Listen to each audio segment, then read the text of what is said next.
เอ้ยโยสวัสดีครับอยู่กับผมเชเล็กวันนี้ก็จะพามารีวิวค่า Ignore PDEF นะครับว่ามันช่วยให้เราทำดาเมจได้มากขึ้นขนาดไหนค่า Ignore PDEF ในตัวละครนี้ปัจจุบันอยู่ที่ 1,990 นะครับแล้ว 1,990 นี้มาจากไหนบ้างเดี๋ยวจะพาไปดูกันนะครับในส่วนแรกของ Off Mail ก็จะมีส่วนหัวแล้วก็จะมีอีกส่วนหนึ่งนะครับก็คือส่วนหลังตรงนี้ก็จะได้ Ignore 3 แถวเหมือนกันแล้วถ้าถามว่า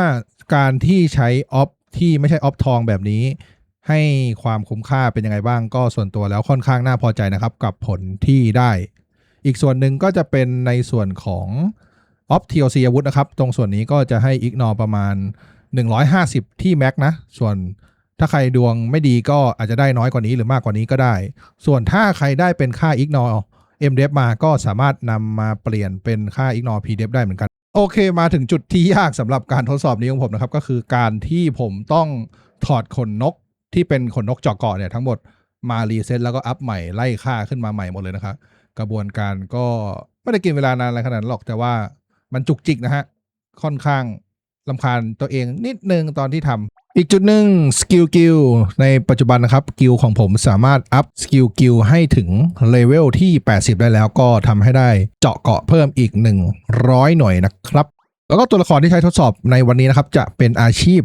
มาสเตอร์สมิธดียังไงนะครับก็คือจะมีสกิลที่ชื่อว่า Maximize Power จะทำให้ดาเมจของเราเนี่ยมันไม่แกว่งนะครับแล้วก็ดาเมจเนี่ยคงที่มากๆทำให้ผลการเทสหรืออะไรออกมาเนี่ยค่อนข้างที่จะง่ายสำหรับผมเองปกติในคลิปการทดสอบก่อนหน้านี้นะครับผมก็จะพยายามจำค่าที่ได้ดาเมจสูงสุดค่าที่เป็นดาเมจน้อยสุดต่อการฆ่า1รอบมาบวกกันแล้วก็ไปหาร2นะครับจะประมาณนั้นนะซึ่งมันอาจจะมีความแกว่งบ้างอะไรบ้างของดาเมจแต่ว่ารอบนี้ก็จะค่อนข้างเป๊ะแล้วก็ตอนที่ผมทำการทดสอบนะครับผมจะไม่ได้ใช้บัฟอะไรเลยนะครับบัฟที่เพิ่มดาเมจต่างๆหรือว่าตัวละครที่ป้องกันเองก็ไม่ได้กดบัฟเลยนะครับจะมีแค่กดสกิลนี้เท่านั้นเองกลับเข้ามาอยู่กันในหน้าแคนว่าเหมือนเดิมการเทสของผมในรอบนี้นะครับจะมีส่วนที่เพิ่มขึ้นก็คือจะเป็นค่า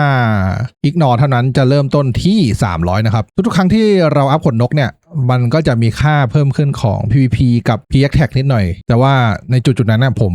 รับได้กับค่าแกว่งของมันสักนิดหน่อยนะครับผมไม่คิดว่ามันจะส่งผลกระทบต่อดาเมจที่เพิ่มขึ้นอะไรมากขนาดนั้นนะก็ประมาณนี้ครับ Ignore เริ่มต้นนะครับที่300 PDEF เริ่มต้นอยู่ที่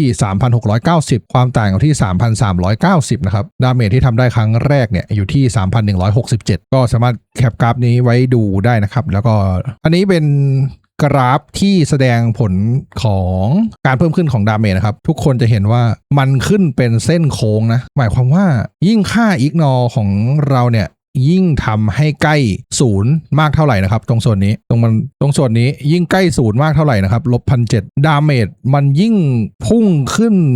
บวกมากๆนะครับดาเมจมันยิ่งขึ้นนะมันบวกเยอะมากเลยนะครับตรงนี้แล้วก็ดาเมจสำหรับคนที่อาจจะอยู่แล้วก็ค่าเจาะก่อนครับสำหรับคนที่อยู่แถวค่าระหว่าง 1,000 ถึง 1,500 เนี่ยเพราะว่าควรปรับขนนกใหม่แล้วทำให้มันขึ้นบวก 1,500 ขึ้นไปนะครับเพราะว่าตรงจุดนี้ดาเมจมันขึ้นเยอะมากเลยจากที่ดูในกราฟนะครับจาก 1,400 มา 1,500 เนี่ยดาเมจแตกต่างกันของ2อันเนี้ยเกือบ 10% เลยนะครับแล้วเพิ่มขึ้นมาอีกอันนี้ก็เป็น 12% มันเยอะมากเลยนะฮะสำหรับค่า Ignore หลัง 1,500 ไปแล้วเนี่ยทุกๆการเพิ่มขึ้นของแต่ละหน่วยของค่า Ignore เนี่ยจะให้ผลดาเมจที่ค่อนข้างน่าพอใจนะครับในจุดนี้ซึ่งแนะนำว่าถ้าใครยังอยู่ในโซนที่ 1,500 หรือต่ำกว่า 1,500 เนี่ยเพิ่มนะครับต้องเพิ่มนะถ้าอยากค่าซัพพอร์ตในแพทปัจจุบันเนี่ยเพราะว่าไหนจะตัวละครที่มีบัฟพระอย่างบัฟ Assumption เนี่ยก็จะทำให้ค่า PDF เนี่ยมันบวกเปอร์เซ็นต์ขึ้นไปอีกนะครับแต่ค่าจอก่อนเนี่ยค่อนข้างฟิกแล้วก็หาได้จากสเตตซึ่งไม่เยอะเท่ากับการที่เราจะหาค่า PDF แน่นอนฉะนั้นเราต้องพยายามหาให้ได้มากที่สุดในแพทปัจจุบันนี้นะครับอย่างที่พูดไปก่อนหน้านี้นะครับ Ignore PDF จาก300ขึ้นเป็น 1,990 ความต่างของ Defense แล้วก็ Ignore เนี่ยจาก 3,300 กับ 3,400 เลยเหลือ 1,700 แต่ Damage ที่ได้ขึ้นมาเนี่ยพุ่งขึ้นแบบก้าวกระโดดเลยนะฮะในช่วงต้นเนี่ยทุกคนจะสังเกตว่ากราฟมันพุ่งขึ้นไม่เยอะมากใช่ไหมฮะแต่พอ พ้นขอบ 1,500 ขึ้นไปเนี่ยกราฟมันเริ่มหักขึ้นแล้วกราฟมันหักขึ้นเยอะมากนะฮะตรงนี้ฉะนั้นใครที่มีค่าอิกนอเยอะในแพทปัจจุบันเนี่ยจะได้เปรียบมากๆเลยนะฮะอย่างที่กล่าวไปข้างต้นนะครับในการทดสอบนี้จะมีค่า PX Tag กับค่า PVP Damage ที่ขยับขึ้นเล็กน้อยจากการอัปเกรดขนนกขึ้นมาเรื่อยๆนะครับแต่การขยับนั้นสำหรับผมแล้วมันเป็นแค่ค่าแกว่งแค่นิดเดียวซึ่งรับได้มากๆนะครับเพราะว่าสิ่งที่เราโฟกัสหลักๆก็คือค่าอิกนอที่ขยับทีละ100หน่วยนั่นเองซึ่งถ้าทุกครั้งที่การอัพขนนกแล้ว PX Tag มันส่งผลต่อดาเมจมากขนาดนั้นมันควรจะที่ส่งผลในช่วงแรกเป็นขั้น